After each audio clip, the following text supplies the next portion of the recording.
আসসালামু আলাইকুম বন্ধুরা, দেখতে পাচ্ছেন কিছু রঙিন মাছ আপনাদের দেখাচ্ছি। এটা হচ্ছে টেট্রা মাছ, যেটা খুবই জনপ্রিয় একটি মাছ।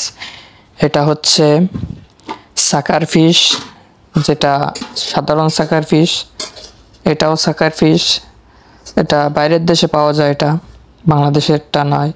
এটা জেব্রা ফিশ, যেটা দেখতে অনেক সুন্দর, বিভিন্ন কালার হয়, বিভিন্ন ভ্যারাইটির মাছ। এখানে কিছু গাপ্পি এবং পিলাটি আছে, অনেক সুন্দর কোয়ালিটি। এটা হোয়াইট বেলুন মলি, তো এটাও মাশাআল্লাহ অনেক সুন্দর। এখানে কিছু ব্ল্যাক গাপ্পি আছে, এগুলাও ব্রুড মাছ, মাশাআল্লাহ অনেক সুন্দর। তো এখানে কমেন্ট দেখতেছি কিছু, তো লাইট পড়ছে অনেক, এই জন্য লাল দেখা যাচ্ছে অনেক। তো দেখেন কি সুন্দর অ্যাকোরিয়াম সাজানো, মাশাআল্লাহ। ঘরের ভিতরে জীবন্ত কাজ। এখানে কিছু কই কার্পের বাচ্চা আছে।